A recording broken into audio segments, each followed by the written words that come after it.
Hi everyone, here is how I made another breastfeeding friendly dress, and this time I'm using Butterwick's pattern number 5029, although any pattern of this sort of cut will work, and I hope you were able to find this tutorial helpful even if you are not modifying the dress to being breastfeeding friendly. As always, all the materials and timestamps are linked down below. So to begin, and you'll want to skip this step if you're not doing the whole breastfeeding friendly thing, you'll need to cut your front pattern pieces out a little bit differently to alter the dress for the whole breastfeeding friendly thing. And since I sew in a very small space with no cutting table, I'm just lining up my front pattern piece so I can clip and rip a manageable size before I begin cutting. So the whole idea of making this breastfeeding friendly is that we're going to insert a break, actually 2 breaks, in the top of the bodice pieces. So we'll have 3 pieces total. You'll have 2 side pieces and then a middle piece, and there will be an opening between these pieces. You follow me?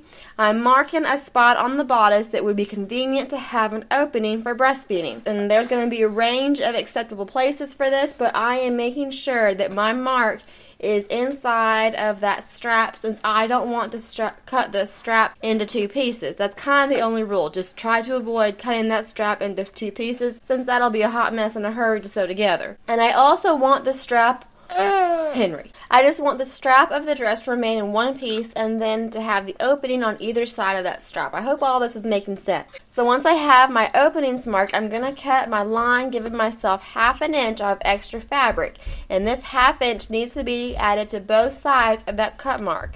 And I'll show you what I mean in a second. And then I cut out my side pattern piece with the strap. So one last thing I want to mention is that I'm not going to be doing the spaghetti straps that the pattern shows. So instead, I'm just extending the pattern so I have wide straps all the way along. I want everything. Okay, come here. Now, I have been eyeing this fabric from Farmhouse Fabrics for a few years now. It is a cotton blend with a little bit of spandex. So it has that lovely cotton feel with a little bit of stretch, and the whole idea of the dress is it's going to kind of fade into these flowers at the bodice and then fade out of the flowers at the hemline. So I'm just positioning my bodice as so. Of course it is sewing, so you do you. Now remember that you needed to add some extra fabric. I chose a 1/2 inch to each of your strap pieces, and this will be folded under to conceal that raw edges later on for that opening. And this may make more sense as we continue with the video, so if you're a little confused, just hold tight. So once you have all of your pieces cut out, you'll have either one front cut on the fold for those gathers if you're not doing the whole breastfeeding friendly version, or you'll have 3 pieces as we just discussed for the whole nursing thing. Then you'll have 2 bodice front linings cut on the fold, and I'm using white imperial batiste for my back lining. More on that in a second. And then you'll have the bodice back cut out of your fabric as well as your lining. And then you'll have the midriff back and front sections to cut out as well as the skirt pieces and then 4 pockets. I know it is a mouthful. So to begin, I took the front top as well as the midriff's front sections and ran 2 rows of gathering stitches in those pieces. So the idea is that you're going to have 1 row on either side of where your seam is going to go with those permanent stitches, later on, and then having 2 rows really helps keeps your gathers nice and straight when you go to sew over top of them later on. So I adjust the length of the gathers and evenly distribute them along the inside lining, if you will, of those pieces. So basically this dress has a gathered top and midriff sections, and I actually believe the back of the dress is gathered too, but I didn't do that route. Anywho, what I'm trying to say is that for all of these gathered sections, you'll have a flat piece that you're just going to mount the gathered pieces to and then baste that in place, if that's making sense. And Henry is having a snack on me, so you might hear a little bit of baby noises. And then you'll treat this whole assembly as one piece, which means you'll need another lining if you want the dress to be lined. And that's where my lining out of the white imperial batiste is coming into play. And I hope that clears things up. So once I got the gathering and basting done, then I can join the pieces together. Sorry, Henry is chewing on his little snack, but it's getting us through this voiceover. So I joined the front midriff to the back midriff pieces at the side seams, and then I ironed the side seams open and repeated the same thing to the lining of the dress, joining them at those side seams and then ironing those side seams open. Next, I moved on to the top of the dress lining. To do the dart, I lined up the pattern piece, put a pin at the top of the dart and then clipped the bottom of the dart with those little notches to mark the placement. And the idea is that you're going to pull the pin through the tissue paper, and just really carefully, it'll leave a little bit of a hole, and then line up the notches at the bottom of the dart in tandem with pulling the pin at the top of the dart.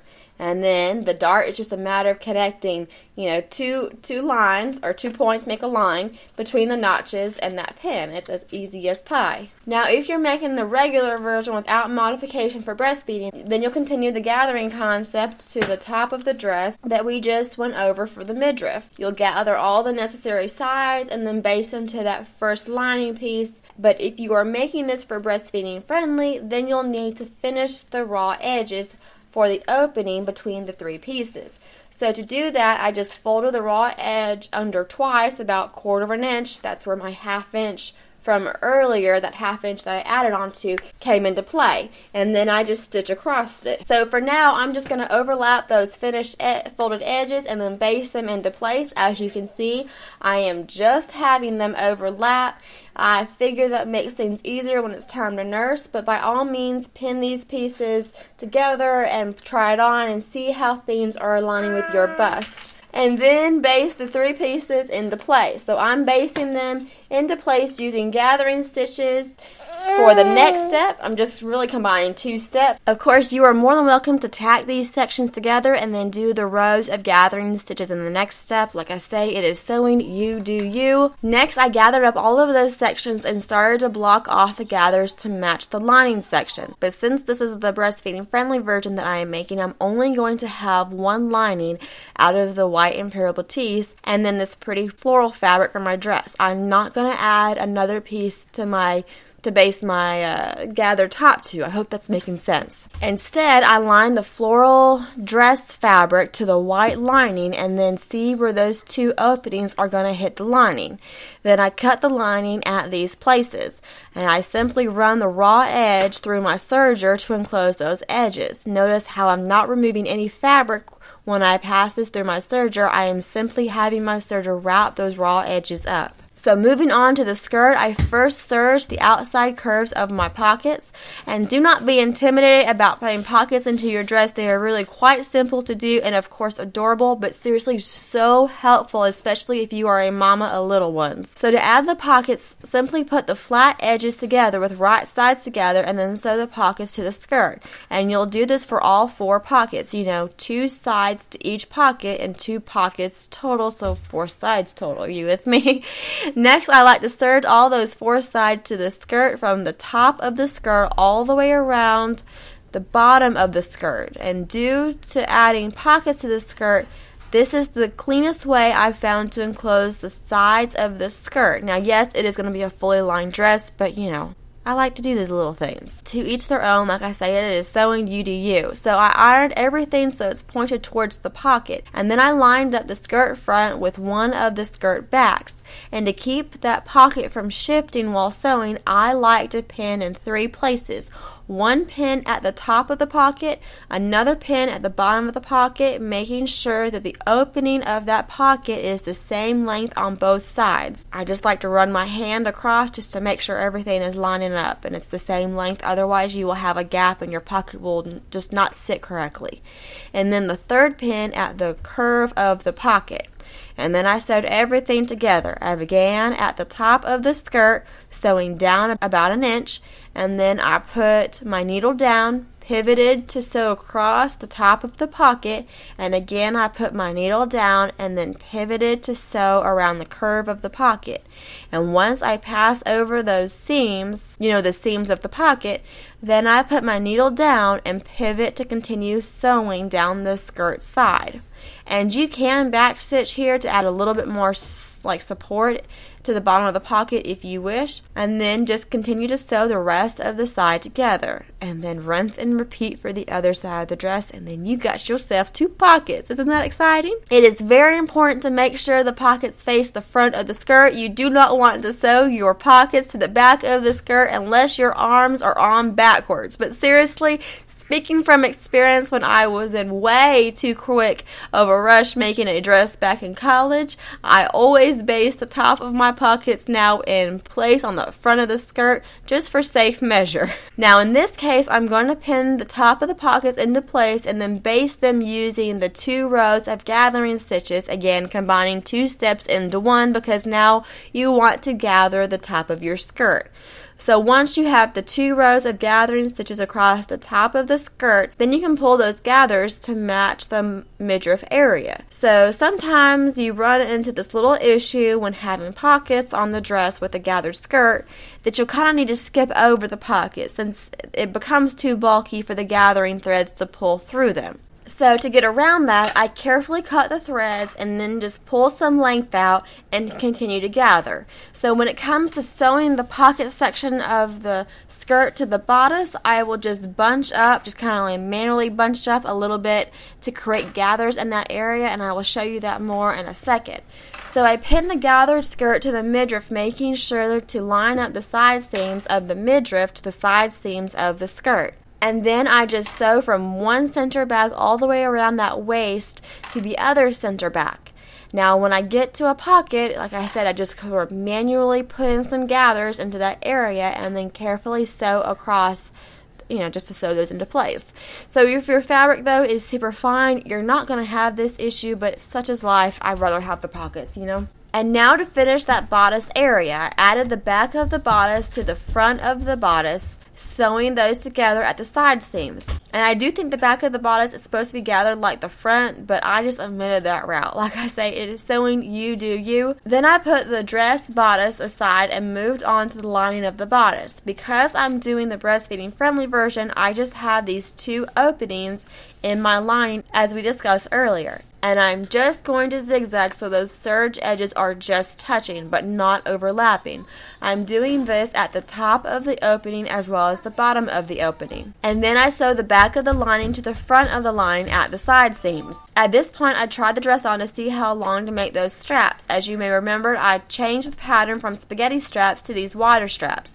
So I'm just pinning where they should end for now. Before I can sew the straps together, I need to sew along those top curves, around the neckline, around the armholes, and around those back areas.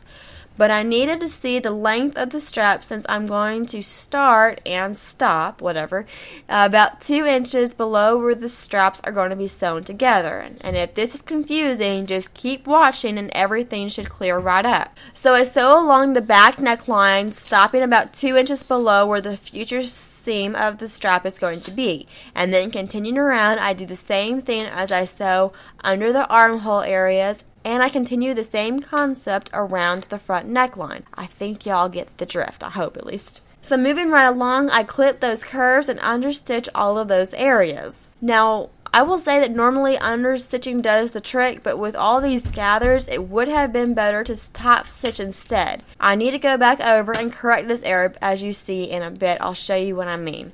Alright, so we are almost done, and to do those straps, I am using a super brilliant method that I saw explained by Sew Over It. I will link that video down below. She explains it extremely well, so I wanted to give her the credit, and I figured it wasn't worth the extra effort on my end to redo her already well-explained video. So finally, I sewed the midriff skirt combo to the bodice, and I repeated all of these steps for the lining. So next I installed the zipper, and I feel like there are so many methods to do this, so do whatever works for you. I remember back in the day my method included a glass of wine, but these days I don't sweat at all. I've been installing zippers into my own dresses without any help for a good 10 years or so. So what I do is I'll try the dress on, I'll feel where the zipper should go, and I mark that with some pins. And then I take the dress off and I fold along where those marking pins are, and then I install the zipper that way. In this case, the dress is fully lined, so I'm going to sandwich the zipper in between the dress and its lining and sew right along. I do like to check that the seams are being lined up nicely before I sew, so I will zip up the dress just to kind of check. And after I'm done sewing, I put a small hem into the dress and voila, a breastfeeding friendly dress. I wore this to the Saga convention back in September of 2018 and it worked like a charm. Now it wasn't as easy as a stretchy tank top or something like that, but holy cow, if you want to look dressed up and have a built-in cover, this is a great option. And I didn't get any negative comments about the whole feeding a little one without a nursing cover, nothing like that. So the only thing I would change is the top stitch on that neckline instead of under stitching like I mentioned earlier. But yeah, depending on your fabric and your embellishments, this could be a casual dress for around the town, or it could be a fancy option for a wedding or a church function. Whatever your life calls for, you could really spice this one up. So I hope this video was helpful. If y'all have any questions, please leave them in the comments below and I will do my best to answer them. And as always, guys, I appreciate y'all for watching and I hope to catch y'all next time.